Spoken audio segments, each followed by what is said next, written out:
or in order to vote on anything. And the only thing you would have to vote on today is the minutes. Okay. So we'll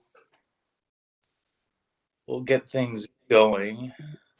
And sorry, I'm sliding through. Please just, right, can you just let me know when, sorry, when someone from someone else pops on so we can come back to the minutes? I'm sliding through on my phone here. I'm as I said earlier, I'm having a little technical difficulty at my home computer, so I'm using my phone. And with that, we will open today's meeting of the Human and Community Services Committee. I'm very excited about the agenda today. We have some very important things that a lot of people put a lot of time and effort into, and I'm excited to hear from multiple members of the town staff, and particularly on the progress that's being made with the Mayflower property. So with that, I will move to item B of the bridge report on the start of the school year. And I don't know who wanted to take that. Is that you, Mr. Manager? Good morning, everyone. Matt Hart, Town Manager. Thank you for joining today's meeting. Very pleased that we have Chris Dutton from the Bridge here with us today. And Ms. Rubino Turk, I wasn't sure if you had any quick opening remarks, and then we can turn to Mr. Dutton. I do. Thank you, Mr. Hart. I just wanted to also welcome and acknowledge two staff members. Astrid Calderon is the manager in social services, and she's joining us today, as well as Kelly Waterhouse. Kelly is a new social worker on our team, fairly new. She's been here for a few months, and she oversees the Youth Services Bureau, as well as our Juvenile Review Board and other youth-related topics, as well as general practice in social services. So she works very closely with Chris Dutton at the Bridge. And I wanted to introduce Chris. As you know, the Bridge is the town's youth service bureau. We outsource our youth service bureau to the Bridge and have done so for decades. And Mr. Sweeney, you had asked for a report on how things are going at the start of school this year.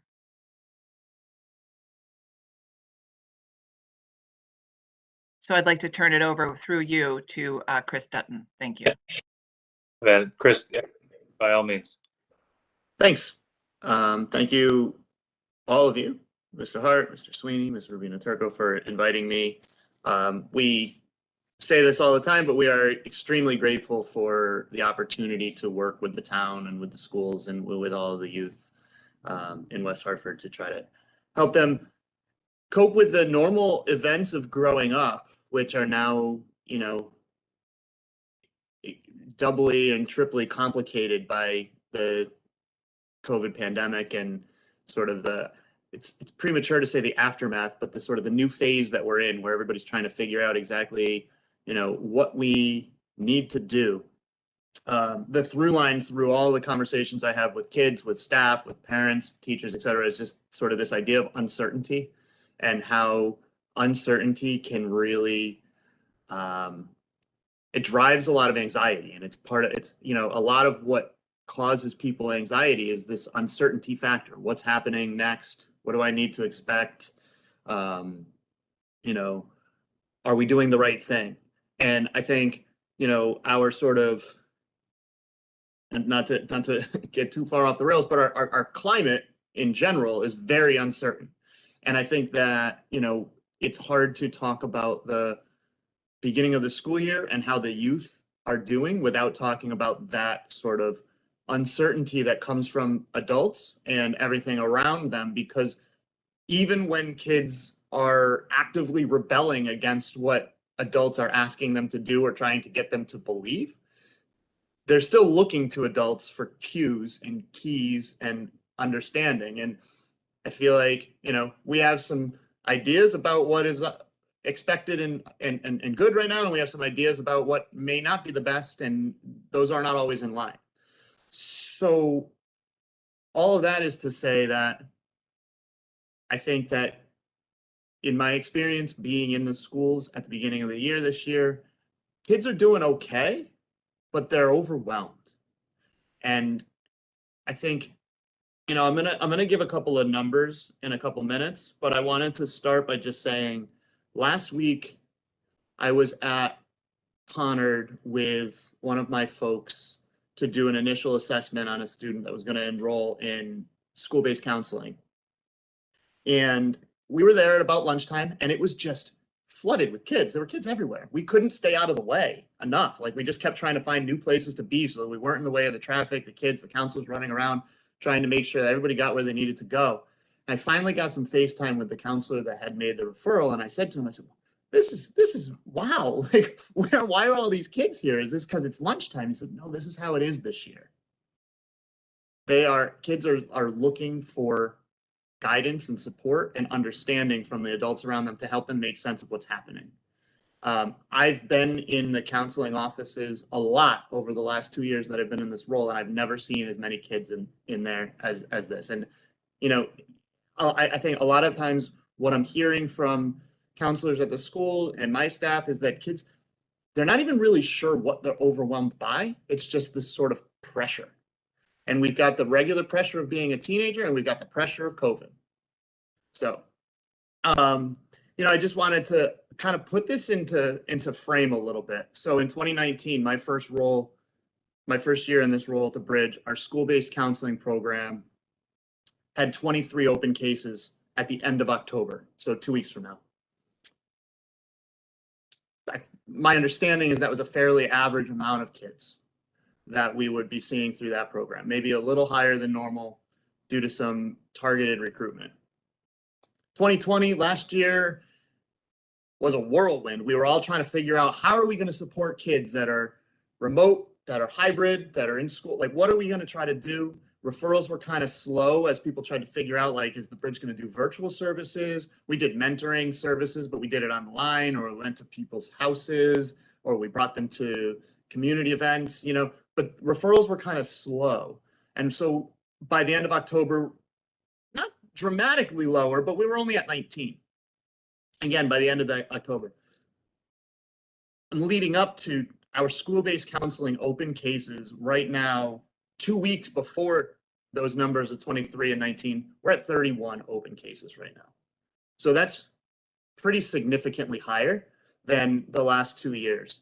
And I think that it's a result of kids a lot of the referrals that are coming in, I don't want to undersell the struggles that kids are having, so I'm not going to do that.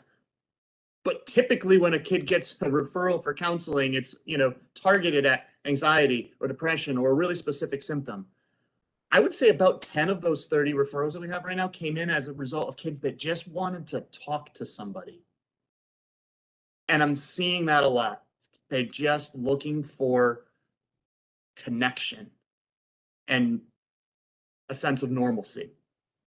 I know that time is limited, so I don't want to say too much more. And instead, is there anything that somebody has a question about, either about what I said or about, the beginning of the school year, that I might be able to answer? I have lots of questions. Thank you for making yourself available here. I was, again, just checking to see if there are other members here. I see the mayor is here as well. I don't know if she has any questions, but Mayor, just jump in, because I can't see if you're raising your hand via this technology I have here. No, Okay. I'm also on Okay. sorry. I'm also on my cell phone. Sorry. It's okay. So anyway, Chris, I thank you, Mayor Cantor, through you, Liam. If I could just mention to Chris, thank you so much for the incredible work you do. I think it shows that the thinking of connecting community in a way, connecting young people to adults in a variety of ways is going to be really a very important structural challenge for us, and an important one, I think. And I whether it's mentoring greater mentoring programs. I mean, the kids that you're seeing are already in a place of they've sort of crossed a line to reach out for need. And there's a lot of kids in that middling area that aren't quite there yet. They're feeling really uncomfortable. Being involved at CCMC, obviously, I see it on such an acute level and the needs and the crushing need, really. But we want to get those kids before they're in crisis. And there's so much that the bridge does. And even down the pipeline, those kids before they reach out for counseling, and you've done such a great work with outreach and being accessible. But there's a whole lot of kids, I think, that just need that extra hand, and how do we do that in a grander way as a community? So Thank you, Mayor. So Chris, I have a ton of questions, and again, I echo what the mayor said. I think I haven't been shy of my appreciation for the work that you guys are doing and how important it is right now. So I'm really interested in thank you for that kind of data on your cases. I think that's really important. So of the 31 open cases, there's 10 basically looking for some sort of social interaction, less than kind of a diagnosed issue with them. I mean, yeah. I think I wouldn't say they're looking for just social connection. They're definitely looking for, somebody to talk to about what's happening and going on with them, rather than, like when kids are referred just for social connection, that's when we tend to bring them towards mentoring, actively recruit them to come over to the teen center, and we, build up that social base. These are kids that, they go to the counselor and they just, I don't know what's going on with me, but I just need to talk to somebody, right? And so we're that sort of backstop for them. And, typically endemic to the therapy process, there is sort of a diagnosis going on. A lot of kids in that situation would have what we call adjustment disorder, which is really just quite honestly, they're adjusting to something and having a hard time figuring out where to put that, right? And it has caused, a level of distress that's, maybe not super clinical where you're going to diagnose with a, anxiety disorder or a panic disorder, but it's like, adjustment disorder has qualifiers around like depressive symptoms or anxious symptoms. And a lot of the kids that we're seeing are kind of in that category right now where, we're not talking about kids that are necessarily having a lifelong mental health struggle. We're having kids that are not sure what to do with the onslaught of conflicting information that they're getting and trying to navigate regular growing up and everything that's happening in our community globally. Does that make sense? Does that answer your question? Totally. So these cases this is just the high school, right? No, we see kids throughout the entire age span. So we have kids in elementary school, all 3 middle schools, and both high schools, and the 31 high school alternative programs. Encapsulates the whole district, is what you're saying? Yeah. Okay. All right. Well, I mean, I find that, and do you find that this is more of an issue at the high school or middle school or elementary level? I think the kids in elementary school seem to be being referred for more of the same typical reasons that we would normally see them, behavior issues that are stemming from, something a little deeper. It's at the middle school and into the high school level where this sort of sense of overwhelm starts to come in, because they're the ones that are more plugged in and tuned into what's happening in the world. And I think that they're the ones that are most directly affected by the current climate rather than just the typical things. Hmm. And so, like, how do you treat that? That is the $1 million question. We treat it first and foremost by holding a therapeutic space. I've been having a lot of conversations with my staff and also my colleague Martin Smith, who's the director of the Bridge Clinics, and he and I have had a few conversations recently about what it takes to be a good therapist, particularly right now, and less important than the particular intervention that you're doing in the therapy room, especially for someone who's coming to you and they're not exactly sure why, right? So there's like frontline defenses for anxiety and depression and typical interventions that you go to. But for somebody that's just looking to talk, you hold the space for them and you listen in non-judgmental care and you ask them questions and they say something to you and you say, well, you know, how does that fit into your frame of reference? And you help to sort of structure their thinking a little bit, or help them to structure their own thinking around what's happening, and zero in on their priorities and what's important to them, and what, you know, how to help them move forward. It's still the same therapeutic process. It just, you know, if somebody comes to me for treatment for, you know, an anxiety or panic disorder, or, you know, significant anger issues, you know, we're coping with the immediate symptoms, but then we're getting underneath. And particularly my style, I go underneath pretty quickly. We get deep.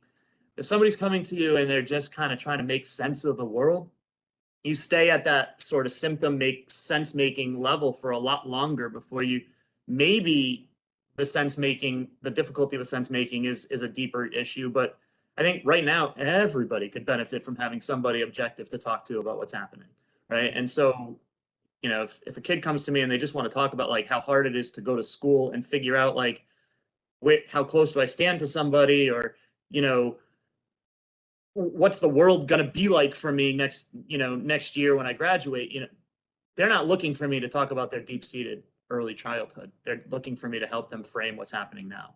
And so that's kind of what our approach is, especially for those kids that are just overwhelmed. And then like how I guess the question I have from the council perspective, like, well, how can we be more helpful? I guess what can we do to help in this process? Obviously we are not able to get on that couch, Right.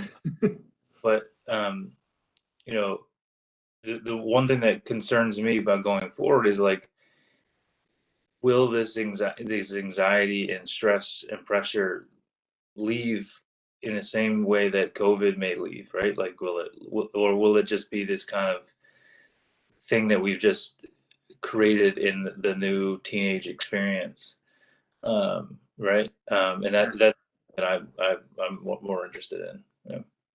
Yeah, I mean, I think if I had the answer to that, I'd be, you know, on an advisory council on the national level, probably. But my thoughts are probably a mixture of both. I mean, I think there are things about this experience over the last year and a half, almost 2 years, that are definitely gonna stay. And I think what we do is I think that the important thing is for adults, treaters, and then the adults at large to just continue to be reassuring while also being realistic. Mhm. And understand that things are different, and understand that like even during that, I don't know, there was like a golden period of like 2 months sort of in the early summer, end of the school year, early summer, where it felt like things were really on the up, right? But, you know, before the Delta variant kind of started to wreak its havoc and whatnot. And I think a lot of people were like, oh, normalcy. It still wasn't normal. And I think that's one of the things that we have to acknowledge when we're talking with kids is like, we've gotten to the point at this point where like, you know, it's rare to forget your mask. It's rare to do that, right? We're kind of used to it, but just because we're used to it doesn't mean it's normal. And I think as long as we continue to send that message of we will move forward, we can move forward. This is not, you know, and this is, I mean, the last 2 years have been, I think, an impetus for change sort of ongoing, not just related to COVID, but, you know, there's a lot of social issues that are in flux at the moment, right? And I think all those things wrapped together, we're going to come out of this at some point. And I think if we keep sending that message to kids is, yeah, we don't know exactly what it's going to look like, but it's not going to feel like this forever, I think is important. And that's hard because sometimes, you know, I'll own it. Sometimes it doesn't feel like we're going to move through it, right? But if we keep sending that message of hope, like we will move forward, I think that is a foundation for whatever else lays on top of it to be more effective. As to your question, Mr. Sweeney, about how the council can help, you know, or do more, I think, you know, I don't have a specific answer to that. I think that this council, the town, the Department of Social Services, the school district, everybody has been so supportive and collaborative related to the needs of the town and the needs of the youth in the town, that nothing stands out where I'm saying if we only had X, right? But but I think the openness and the support, and honestly, just the invitation to come to meetings like this and be able to talk about what's happening so that people can know what's happening on the ground, I think is really important and really helpful. And to Mayor Cantor's point earlier about there's the kids who reach out because they're kind of in crisis, and then there's the kids that are already connected, and then the kids that we think are going to be kind of okay. There is that middle kids, those group of middle kids. And I think one of the things that my team and I have talked about is bigger events that people will come out to that that foster connection. Last year we tried to do a movie night on Halloween, and we got kind of freezing rained out, and but those types of events where more kids that are just not necessarily just connected with Teen Center, or not necessarily just connected with the bridge, but can be connected with the community by way of one of our events, I think those will help to foster those connections. But it's a big task. Yeah. Well, thank you for that very heartfelt explanation. It's very clear that we have the right people doing this with our kids, and we really appreciate the work that you're doing for our kids. I'd love to continue like making sure that we hear from you guys on the ground, and maybe we think about getting some of the kids to come here obviously on their, if they want to, obviously not barring any kind of violations of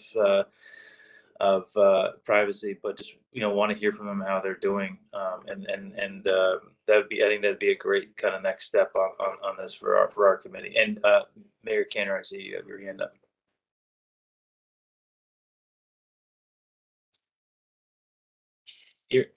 Sherry. Right, I am on mute. Maybe there's some things we just are a little. Maybe the mayor's youth council, there will be some ideas that can come out of that. But I think it's to Chris's point, it's being open and listening, and also understanding that feeling uneasy and a bit out of control each day is not an abnormal feeling. That we have tools. We always are using tools. We're trying to use tools that give us that a little bit of control and a little bit of grounding, and that's different for everybody. But anyway, it's just really being open and connected. But I do think those voices of the youth council and making sure that we're accessible and in the community as much as we can be, I think is so important. But also support for parents. I mean, when a kid is in crisis or a kid is feeling uneasy, as people say, you're only as happy as your unhappiest child. Is so true. But that's part of giving parents the tools to help with those children when they're feeling those blue days and those challenging hurdles, just to kind of get the normal activities and get through a normal day. So True. As a parent of two little ones right now, there is no normal day. And Mary Cantor, this, of raising 4 boys. Well, we really appreciate it, Chris. We want to make sure we're staying up to date on what's going on, and please reach out, particularly if you're going to do one of those events in the community. I know I don't want to speak for the mayor, but I assume she would love to be there, as would I. So so please just let us know, and connect right in, and we will most likely be there. So thank you. So with that, I don't know if Mr. Sweeney, this is Helen Rubino Turco. I just wanted to give an opportunity for either Astrid or Kelly, our social workers from our team, if there were any comments that they might have to contribute to support Chris's report. Yes, absolutely. I'm sorry that's not seeing everyone here, so thank you. I don't want to put them on the spot, but Kelly, if you had any comments, that would be great. Absolutely. Good morning. This is Astrid Calderon from the Town of West Hartford Social Services. We are grateful to have this contract with the bridge. We also wanted to make sure that they have the support from us. This is a very large task. So we are at different, trying to support other kids that doesn't come to the bridge as part of the town or that are high risk. The ones that actually end in hospitals or have higher crises as well, or are at risk for suicide, etc. So we are following the data and also partnering with other state, other mental health providers, and also creating new initiative like the new coalition that we are reviving, the West Hartford Prevention Partnership. That it's going to, our first meeting is going to be the next October 21st. But Kelly, I would like you to talk a little bit more about parents. Kelly run the Juvenile Review Board, truancies and beyond control. Her caseload is not something that the bridge can count. So we're talking about the highest in the risk for youth in town. And we have large numbers about that, as well as, unfortunately, people who have lost their lives, during this past year. So we are partnering with Amplify, our regional mental health agency. And Kelly, please add any information that you can do. Thank you so much for the support from everybody. Thank you. Hello, everybody. So one of the things that I'm seeing with truancy carryovers from last year, I haven't gotten many new truancy referrals yet at this point, but I know that some are coming. And I think that some of those kids that were struggling last year continue to struggle a great deal this year that weren't in school. So particularly kids going from like the hybrid model to in-person learning, a lot of kids we know struggled being virtual, and that lack of social connectivity, the lack of the support in school, especially for those students that need more of that one-on-one and struggle to learn in a remote environment, or that have like things like IEPs or 504 plans. But at any rate, what I'm seeing with a few in particular cases that I'm really working a lot with the parents, kids just they're not getting to school. And we're talking teens here, these are high school age kids, and it's tough because that age, there's a lot of parent involvement that's needed, I think, to kind of drive, right, like kids getting to school. But at the same time, if you have a teenager, you can't necessarily physically force them to go to school. And I think a lot of those kids can't necessarily identify what it is that's preventing them from like going. Some might have undiagnosed mental health things that are going on, and the fact that we can't get them into school or that they don't want to leave the house, it's difficult with those kids to actually get them assessed and to try to institute the proper supports. So for those kids, it's more about making referrals to in-home, more intensive programs, than a basic outpatient counseling type setting. I know that the article last week, highlighting Connecticut Children's Hospital had, it's brought up a lot of conversations in a lot of different groups. And it's something that I've definitely been talking about in different meetings that I've been in. Astrid mentioned Amplify, who's our regional mental behavioral health action organization, and who we helps to oversee some grant fundings that we're applying for through DEMIS. That's going to have a target of, addressing prevention, both vaping prevention, substance prevention. But to me, at the forefront of all of those things is mental health. If you, work on the mental health needs of youth, then you're going to prevent a lot of the substance use and stuff, because a lot of that is a result of self-medicating, behaviors. So for me, I think definitely the focus on parents and giving parents support, making sure that we know and that we have accurate data in West Hartford to reflect, like through the school-based health surveys, what are the needs, how much, has depression, has anxiety, all those things, what are the actual true numbers? We know anecdotally that those numbers are going up, obviously, with the hospitalizations and things that are occurring. But then being able to properly target where those needs are and respond, through, I've been involved in conversations too of how do we involve primary care doctors, making sure that universal screenings are happening, making sure that, for kids that are identified and that we're saying to parents, like, get them into counseling, that we know where the availability is.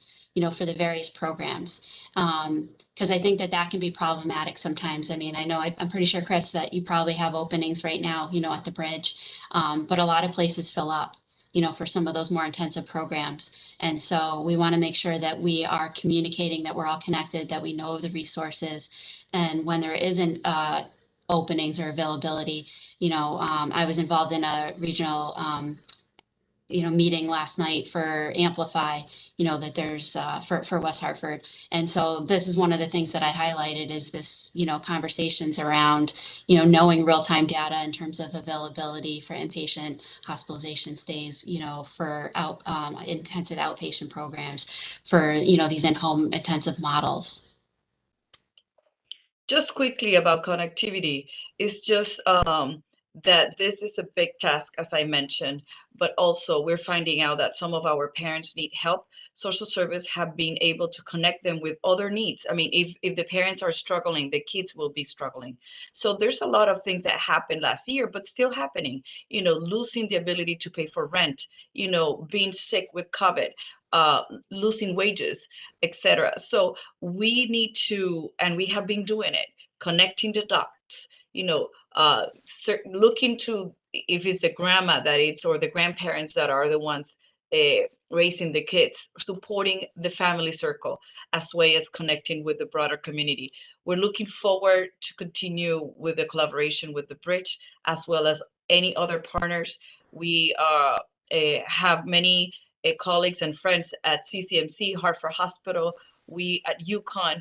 This is something that we have been doing for many, many years, and we continue to do that.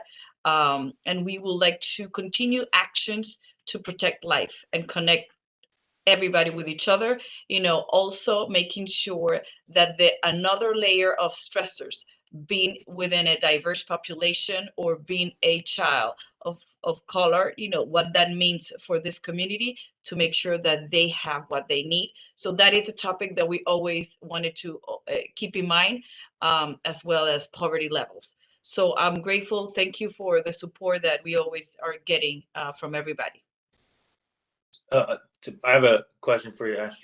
So do you, that last point, are we finding that, are we finding more kids of color having more, do we see a significant difference in the amount of kids looking and needing help? Do we see that added pressure being applied in the numbers of of folks that are coming at the school level? And then secondly, can you provide to us in some sort of data after the meeting, like where we are in regards to people that are needing connectivity, and if that's an issue that we can help with? Absolutely. We run, numbers every a month and year, trimester about the demographic of the kids that we serve. So we can provide that afterwards, especially for JRB truancies. This is a report that we give always to the police because it's something that we run together.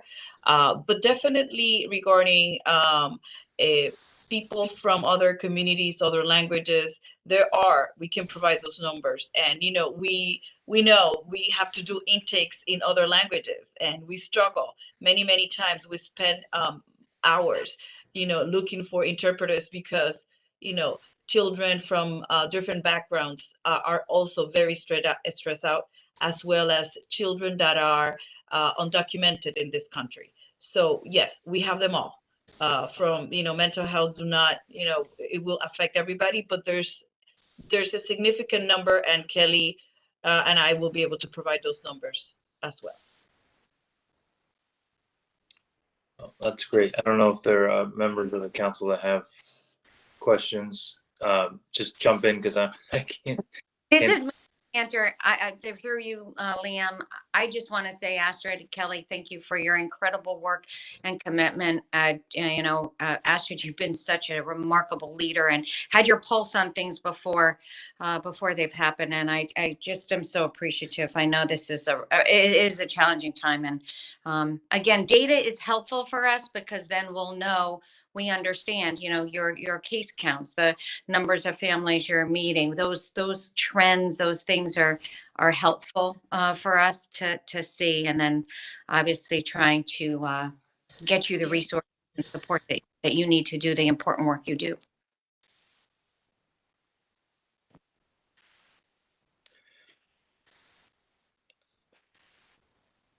Any other questions from the council?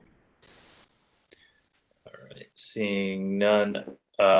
Thank you both for your report today, and it's just great to have you all. And echoing what Mayor Cantor said, particularly these last 2 years, you guys have really stepped up for our town, and we owe you a debt of gratitude for the work that you guys are doing. And please, if there are things that you need, obviously Helen always is able to reach out, but we would love to continue to make sure that we're available as well.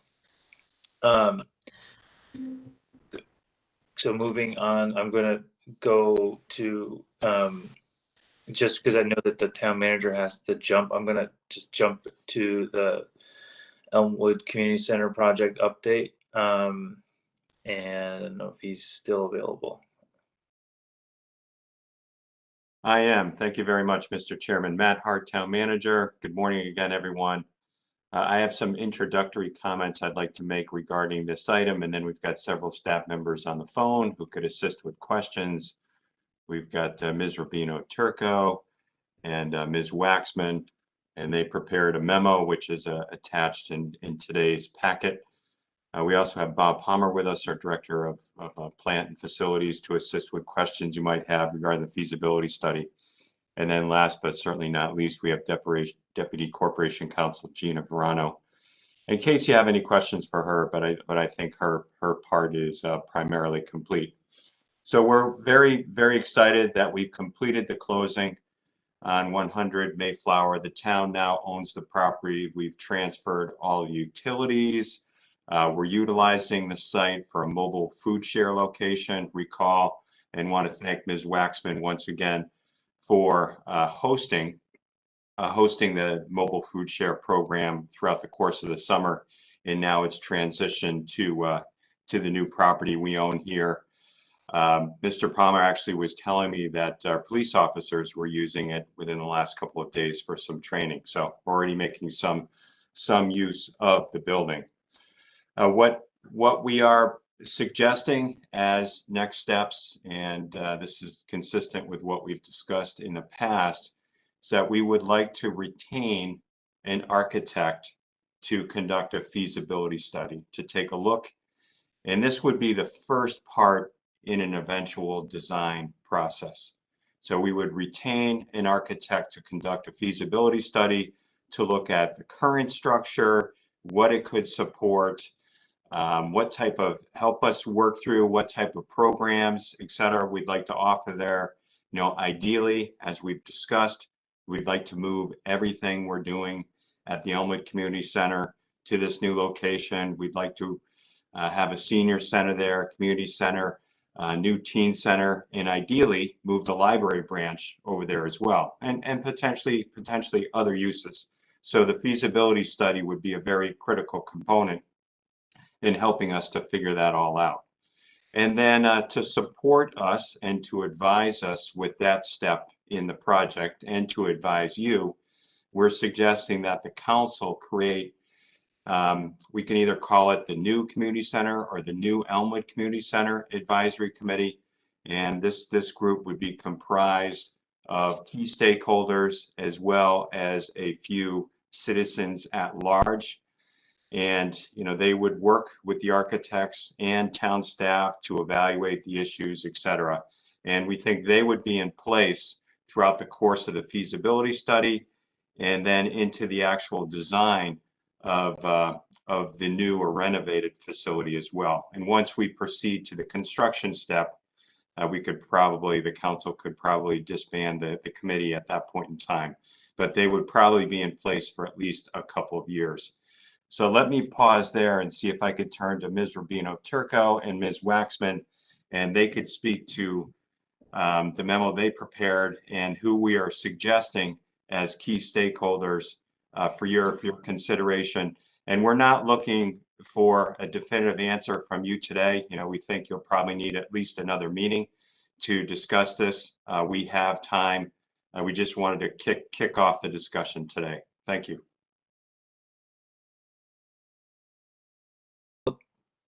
Thank you. This is Helen Rubino Turco. So obviously we want to hear from our major stakeholders in what a new community center would look like. And so this group would include members of the Parks and Rec Advisory Board, the West Hartford Public Library Board. Obviously, we're discussing bringing together two important components of our community together into one building as a shared space. But we'd also like to consult with other various stakeholders. The Senior Citizens Advisory Board, of course, is a very, the senior center within the Elmwood Community Center existing now, very important constituency that we'd like to hear from. But we also want to hear from the Clean Energy Commission and the Pedestrian and Bicycle Safety Commission. These are organizations and groups of people that represent kind of a wider net in our community. Obviously, we want to include the business association from that area. The Elmwood Business Association has been a great advisor and a great supporter of the existing community center. But this new building, this new space will really help anchor, as we know, the Elmwood community area, that neighborhood for decades to come. And we also really want to hear the youth input. I think having representation from the mayor's youth council will be very helpful. And then obviously our staff is going to be very involved. We consider our staff to be the current Elmwood management, as well as our new West Hartford Senior Centers director. We also want to have the Bridge as our YSB and our youth teen center represented, on a staff level. Obviously, public works and police and plant and facilities, they all will contribute in a variety of ways towards the upkeep, the safety, and looking at a new center from that lens as well. And we've also created enough space on this 9-member committee per Matt's recommendation, just to have a couple of other residents at large be able to be to represent the voices of the community. And we expect that this group would also help facilitate community outreach. They would be a vehicle for members of the community to bring ideas together, but also encourage, when we're going through design review and the architecture firm that we end up choosing, needs to do some outreach and some presentations, that they would help us get the community there and get the community engaged. Thank you. This is a great list. I would suggest that I think a member of this committee should be a part of this group, as well as I think State Representative Kate Farrar should be at least advised, or she should be aware or made a non-voting member or whatever it is, just because she's been so active in pursuing funding for this. I think we need to make sure that we have the state delegation very much in tune with what's going on here. I know that the town manager and the mayor have done a great job of communicating with them, but having them much more involved at the ground level will allow for them to be more creative at the state level. I think I don't want to speak for them, but I can reach out to Representative Farrar and see if this is something she'd be interested in sitting on. I know that I was just talking to her about this, and she is very engaged on this and wants to be as involved in this as possible. I think it's important, just so that we can pursue, as you guys have done already, such a great job of pursuing state dollars and additional funding for this. As this grows, this is going to be a great investment for the town, but it's going to be a large investment. So we need to make sure that we have that accounted for as best we can. I don't know if there are other members that. Mr. Sweeney, I believe Ms. Waxman wanted to add a few comments as well. Okay. Thank you, Mr. Hart. Good morning, everybody. Carol Waxman, Interim Library Director. I just wanted to mention that I feel like I'm in the center of the community, being in the library every day. So many people come in, they seek me out to talk. And the buzz that I hear is tremendous support and excitement about the building. Lots of ideas are flying into me. People want to be involved. There's positivity everywhere and much excitement for our town. So I just wanted to bring that to you. Thank you. Yeah. Thank you for that, Carol. It's great to hear. I've also had a lot of people come up to me about the excitement about this. It's as we've discussed here many times, it's well overdue, and we are all very excited about this. And we want to make sure we get it right. And I think that we are in a great. We have a great path forward here, and just need to make sure that, to your point, Carol, we have that input, because we have so many smart people in town that have some really great ideas, and we hope to be able to accommodate all of them the best we can. This is through you, Mr. Sweeney. So I just wanted to, this is a transformational project and visionary, and I'm a little. I'll talk to. A little. I'm a little concerned about the cart before the horse with architecture before we kind of determine what the needs of the community needs, what we feel like this building should be. I think that's the first step before engaging an architect to say, look, these are the things we want.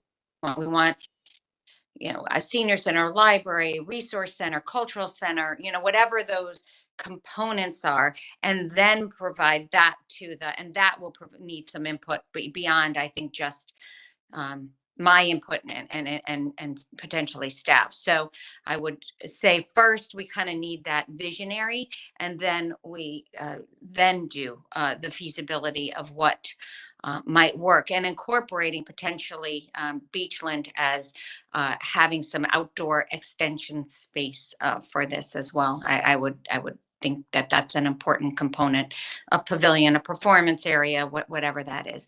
I would also urge our performance and cultural, our nonprofits, our cultural institutions being a part of that input and discussions as well, because this could be a very vibrant place for performances and bringing that community together. It's sort of what we talked about. I know the Nepalese community was real actively looking for a community center for their space. Is this something that could be have that flex space to use that, and making sure, as Helen said, those voices that deep reach into the community for some suggestions as well will be a really important thing. But I kind of think we need that wish list and then give it to an architect to say, this is what the community envisions. The other request I would have is, what other community centers is there a community center out there that we want to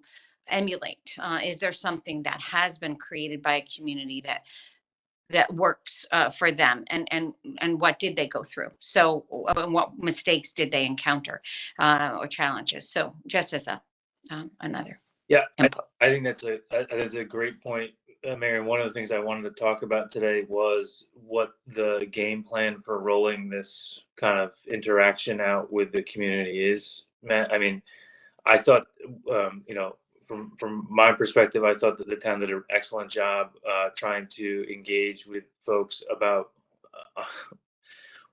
with the Yukon property that obviously is in a different state right now. But I thought the process that we kind of had there was is kind of a good blueprint. I really love the use of kind of like of surveys to the community. It's a good way to get input without, in a time efficient manner, and we can kind of go through that and hear what people are thinking. So in my thought was, some sort of initial survey that goes out to the community, followed by some sort of like public hearing, if you will, and then taking input of what's needed, and making sure that I think this is a good list to start from. I would also advise that, to Mayor Cantor's point, the Nepalese community is involved in this initial hearing, as well as like Roscoe, parents, concerned parents of color, as well as, ensuring that the Board of Ed is thoroughly engaged in this as well, because or at least, someone from the schools, because that seems to be missing on here as well. But I think this is a really good start. I think, my thought is, this is a good blueprint. And then to your point, Matt, I don't think we can decide on this today, because I think there's stuff that we need to kind of, or additional people that we need to discuss on this, and kind of the game plan of rolling this out. I can talk internally with the members of this committee, and then obviously with and really take guidance from the mayor on this of how we want to roll this out. But I really thought the blueprint that we had with UConn was a good one. Obviously it's a different animal here, but I think we just need a little further discussion. So I don't know if there are other members that. Yeah, sorry, I'll jump in. Go ahead. Sorry. Yeah, I mean, to the mayor's point and yours, I had the same thought that the UConn model was a good one. The other model was we had originally with the North Main Street discussions that in the original plan there that eventually led to the road diet. And I guess my question is whether or not that's something, whether we need to go outside on consultants on that, or whether that's something, a process that can be put together by staff. And defer to Matt on, capabilities, but we have it in the past on these. Certainly the surveys are valuable, but I think even more so the charrettes and that sort of process. And again, that's something we can handle internally. We've had issues in the past on that. Matt Hart, Town Manager, I'd be very happy to respond to that. Thank you, Councilor Winograd, and thank you, Mayor. Just to clarify, I think we're all on the same page. What we're suggesting here is that we start with this feasibility study, and the feasibility study would include the community engagement piece. We're not talking about proceeding to design, and architects typically have the skill set to conduct a feasibility study, and equally as important, to assist us with the community engagement component. And sometimes and Mr. Palmer can answer this too, sometimes you utilize multiple architects. You may have one firm that's assisting you with the feasibility study, and then you have another firm that would actually conduct the design when you get to that point sometime down the road. But this, we're suggesting we begin with the feasibility study, and that we create a committee at this point in time to work with whatever consultant we select, as well as staff, as well as the committee and the council and other key stakeholders.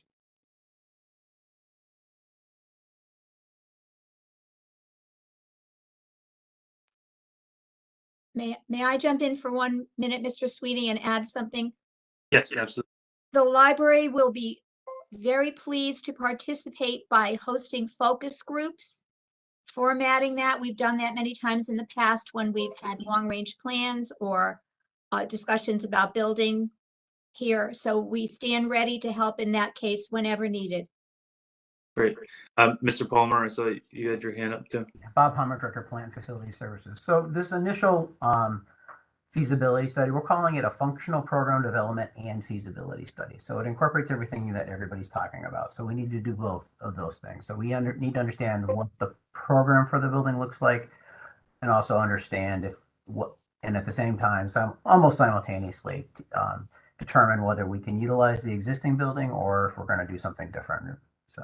So that's really what the purpose of the initial study is going to be. So which will, as Mr. Hart indicated, include all the community engagement and outreach. So.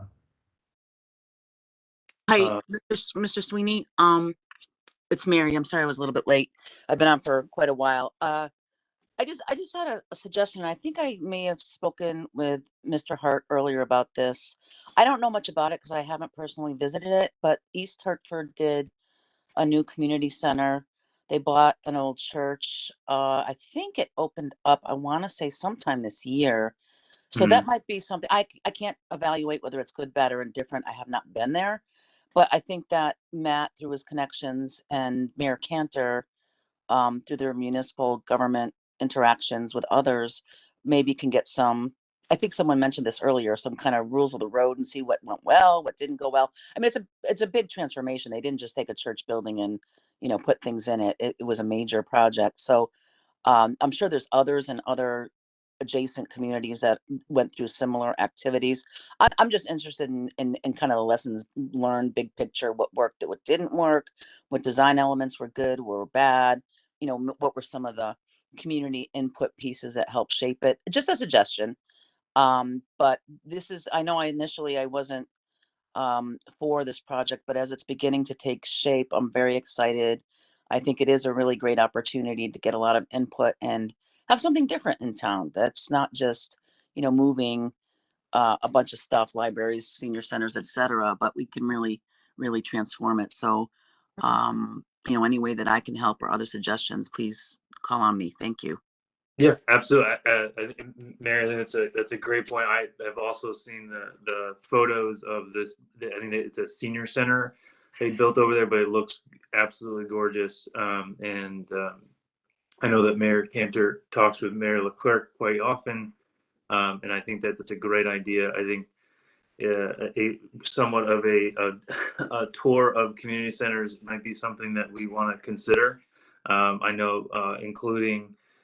We have a great center over here in town, over at the Mandel Center. So I think they have been fantastic over the JCC of providing input and advice along the way, and I think they want to be collaborators down the road as well. So I think there's lots of examples, as well as I've personally done a lot of work at the Wilson Gray YMCA, which is also a beautiful facility.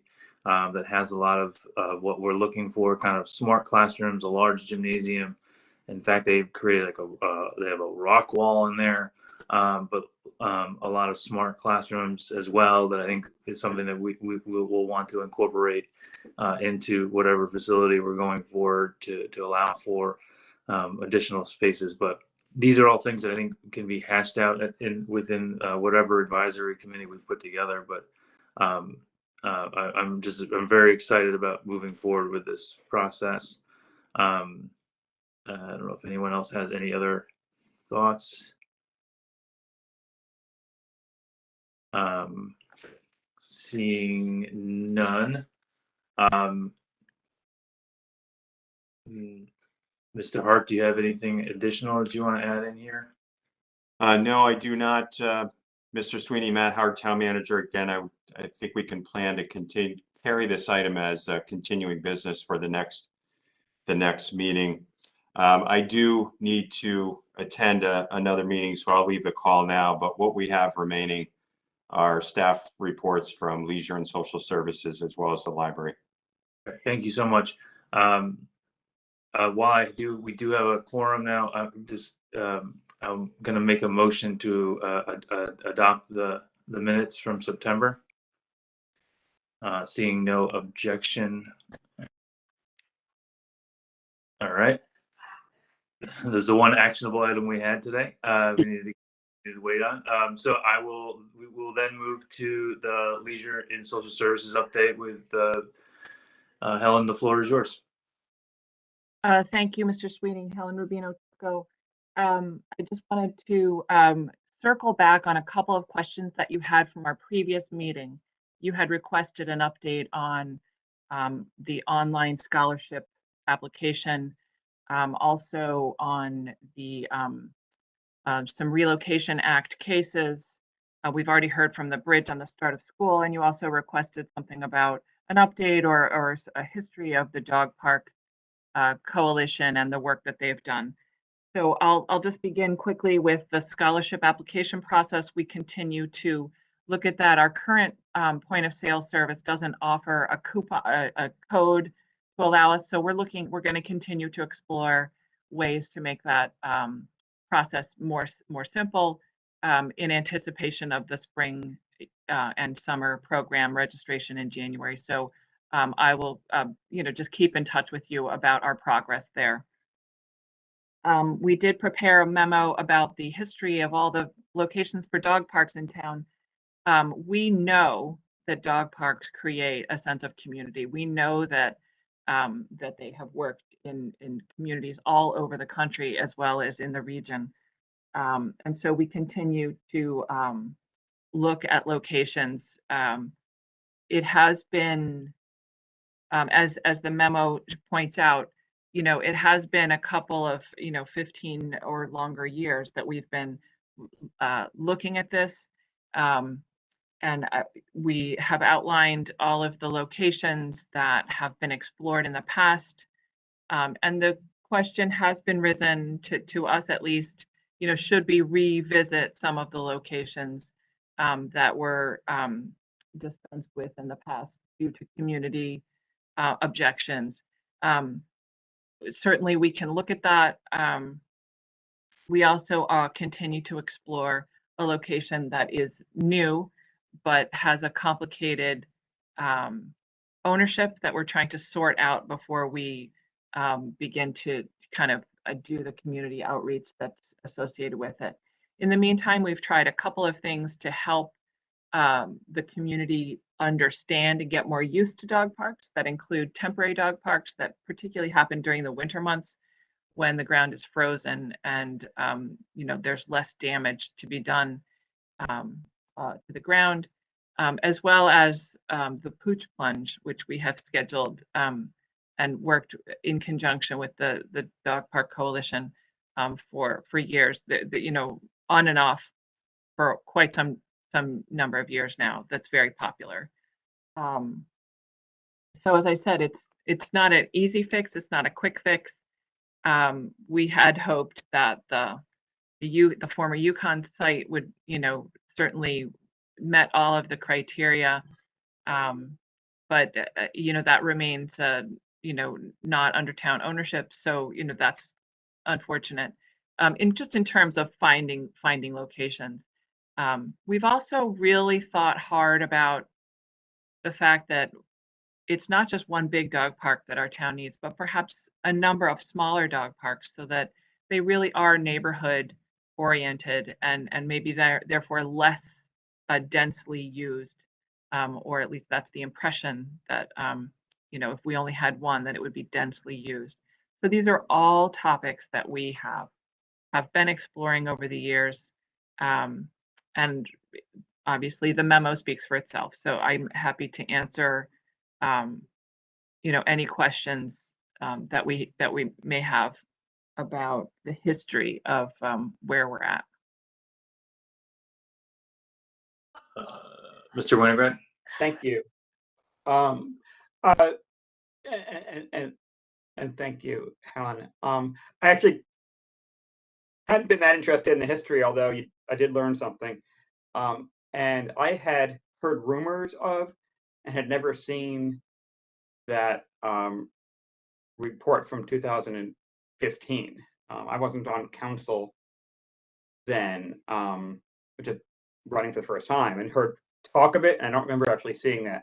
And I'm not sure that went public or not at the time, because I would think I would have heard of it in talking to people in the coalition.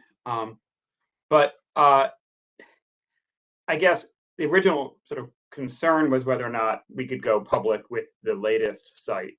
And it's referenced, at least a more general area now that we're specifying that it is in the near the trail. So at least that's a step in the right direction about letting people know sort of what we were thinking. And I'm still interested in sort of what our time frame is on that, and again, whether there's still a need. I understand, Gina, you're going through the process of acquiring property, whether or not that still needs to be discussed only in executive session for those details, or whether we can begin that sort of outreach process. The other thing, I've seen it a few times before. I'm not sure earlier versions of this memo. The opening line, I think someone wrote that at one point, and it keeps on getting sort of cut and paste I kind of like to see that go away. I think it was a kind of a cute line at one point. I'm not sure it's accurate or, I don't know, helpful. It seems to be sending a message that we're not really interested in it. Feels sort of like that memo from 2015. I think we do need to restudy it, and I'm not sure it's necessarily helpful to keep on using that sort of meme. And in fact, I think it sort of shuts down conversation, which we really want to open. So I understand there are balances going on here, but I just think that, you know, we have better ways to have that discussion. Then you're referring to almost everyone agrees that they Yeah. Yeah, I like I agree. said, I've seen it pop up a few times, and you know, it's fine for the conversation. I just hate to see that instead of our formal view of the issue. This is Helen Rubino Turco. Your point is well taken, and certainly in a from the experience that we've had, it is in the past, right? So we haven't had a community outreach for a couple of years, and so in the past that rang true. But so perhaps going forward, it is something we do very much want to put a positive step forward, a positive foot forward when we're having this discussion. In terms of how we can discuss the time frame, I would leave that to our corporation counsel, who has been working slowly but diligently over the last year or so to sort out some complicated ownership of a variety of spots in town. But I think that we welcome the opportunity to continue exploring locations and to continue talking about bringing what we consider to be an important amenity to our town. Thank you. Sorry, through you. Good. That's right. So, and just before we get to Gina, just a question on the pop-ups. Obviously, they had been very well, and I think, you know, last winter wasn't a great time to organize something. I'm wondering whether or not, and I've had the question, whether or not we do have any plans to do them for this winter, and whether or not that needs any funding or approval. I think they did go very well. They were kind of muddy. We probably could use more hay, but beyond that, I think, you know, people are sort of love that and are, you know, eager to see that again if possible. Certainly, we will consider that this winter. And so just on this issue, if we're having such a difficult time acquiring property, why can't we just and call me naive here, why can't we just take parts of the current parks that we have and turn them into smaller pop-up parks that become permanent? So one of the challenges that we have seen in other communities as well as within our own community is our parks. We're fairly densely populated, and our parks are heavily used in the spring, summer, and fall. Many of our parks also contain active recreation sites, and we also want to preserve the inactive or the passive use of our parks. And so because of the multiple user groups, the existing parks are also are generally surrounded by homes, by private homes. And so we do want to be cognizant and respectful of our neighbors. And so for those reasons, our current public parks, the 5 major parks, are not great options. But as we continue to explore the parks that we have looked at currently and have done community outreach include Fern and Walcott. The next park will be Kennedy. Certainly, we've had conversations about dog parks for each park. But I think it's important to note too, the upkeep and the maintenance and the locations. Some of our parks, for example, Beachland Park is in a flood zone, so we can't put up permanent fencing, right? So there's certain hurdles that we have that we also have to be cognizant of. So we try to work and navigate through all these complicated factors that contribute to decisions about why not in our current parks. I appreciate that, this update, Helen. Yeah, we will continue on down this path. I don't know. I want to be respectful of everyone's time. Helen, do you mind? I've always feel terrible. I feel like I leave Carol to the last of every meeting, and I just kind of want to jump over to her. Is that all right? Certainly. We just also wanted to, before we jumped, Carol, to give you an update on the Uniform Relocation Act. About 8 weeks ago, in fact, 8 weeks ago today, we had a weather event that was unprecedented in our community, and it did result in some flooding that affected an apartment complex that has 2 buildings. It had 4 buildings, but that are 6 buildings that are really 2 buildings because they share basements.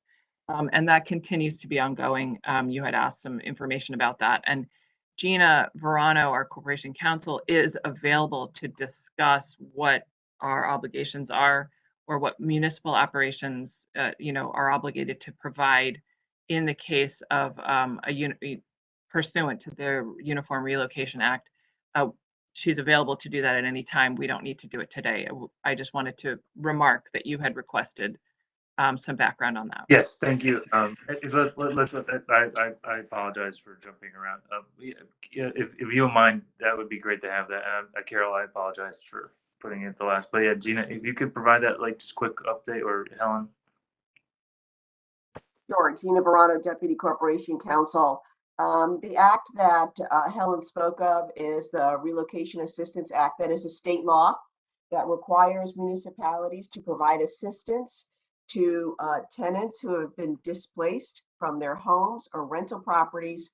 The assistance includes finding permanent housing sort of services, but it also includes financial assistance as well.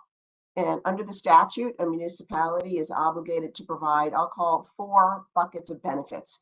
One is sort of emergency temporary housing as soon as the event happens, either moving them to a hotel or some other temporary location. The second form of assistance is permanent relocation.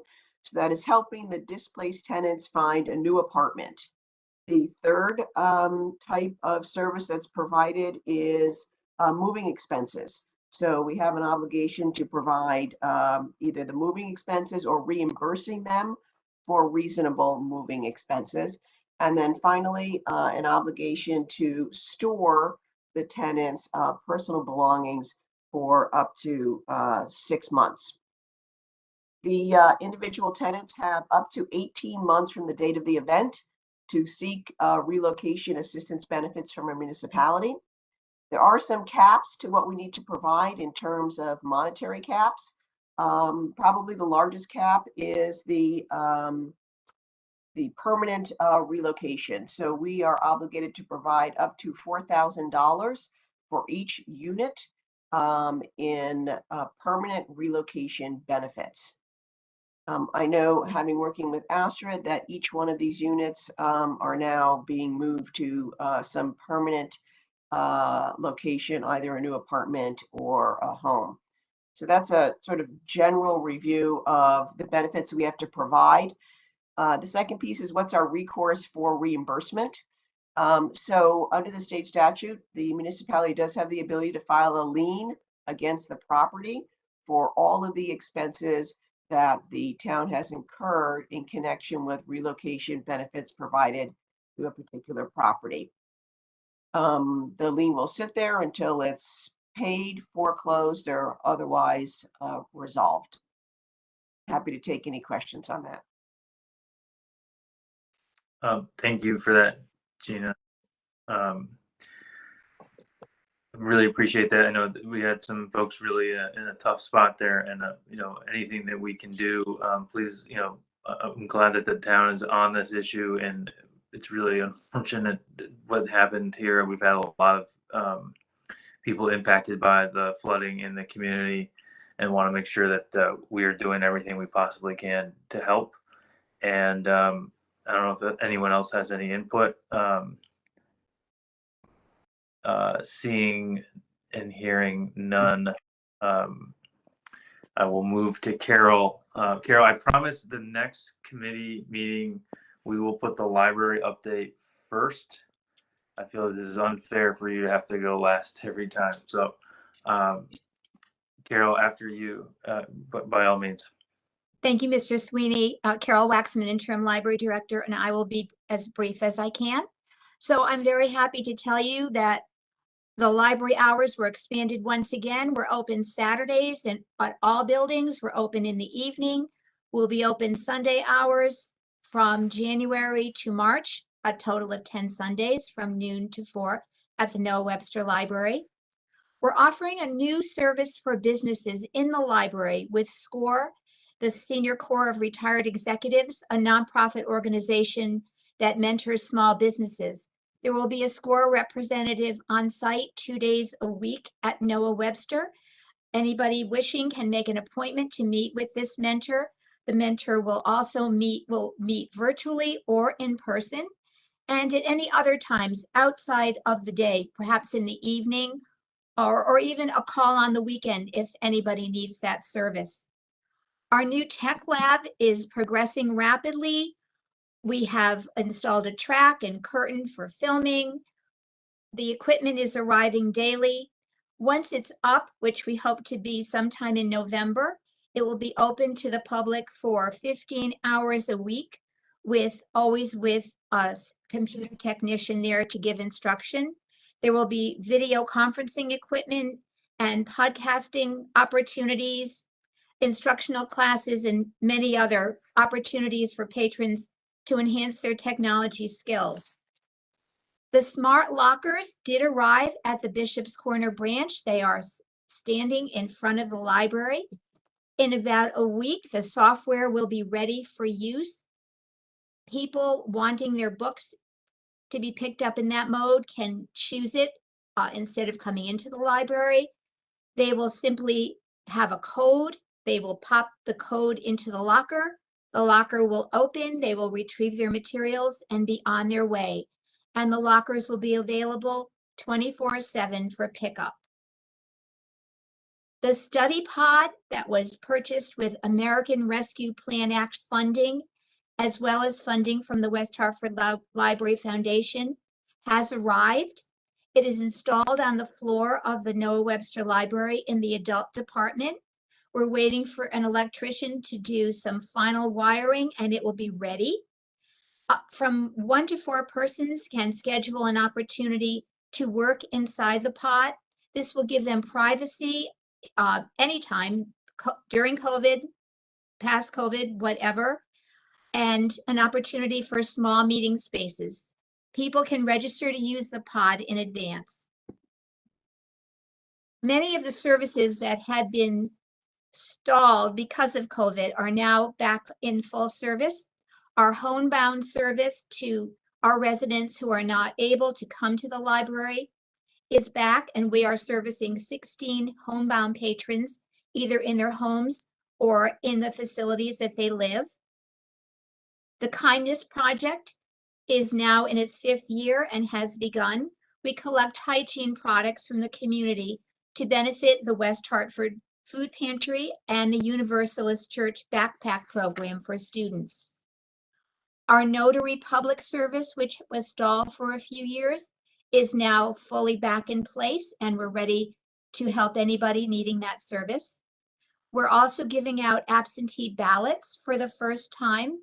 Many people are requesting these. and food backpacks. We're very proud to let you know that at the Faxon branch this summer, 207 food bags were distributed to families. Anybody who needed a bag could simply come in and get one, no questions asked.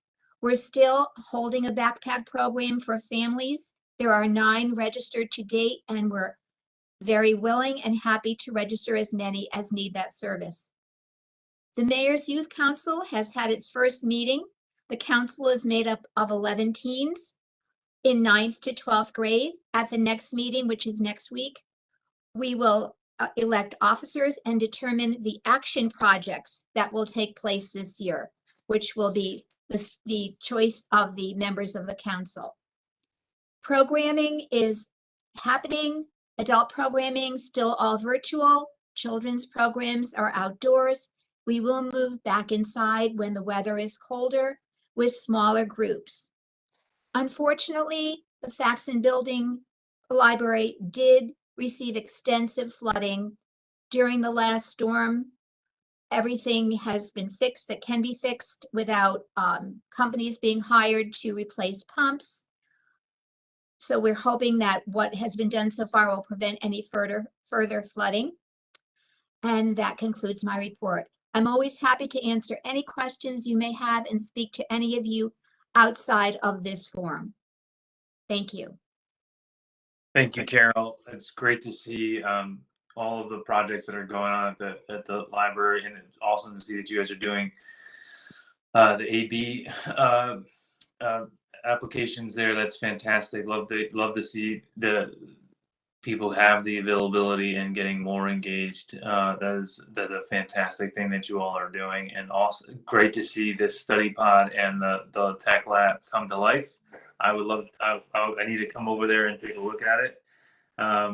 And I don't know if there's anyone else that has anything to add in. Seeing none. Carol, thank you so much for the amazing work that you're doing, and congratulations for getting the Mayor's Youth Council going. I know this has been a big initiative for the mayor as well, but I know that they're doing a lot of heavy lifting on that, and we really appreciate you engaging our youth on these important matters. So thank you. Thank you, Mr. Sweeney. With that, and trying to be respectful of everyone's time, the time is now 9:22. Unless anyone has anything to add, Helen, I want to say thank you so much for for following up on all those points that we had asked for from last week. I really appreciate the hard work that you put into the reports. They were very good and very informative to us all. You're welcome. And you know, please say thank you to Chris as well for coming, and Astrid, always a pleasure. Thank you so much, and Gina, it's always a pleasure to see you. And Mr. Hart, you and I will be connecting later, and with that, I will move to adjourn. So thank you all. Without objection, we are adjourned. Thank you. See everybody later. Thank you.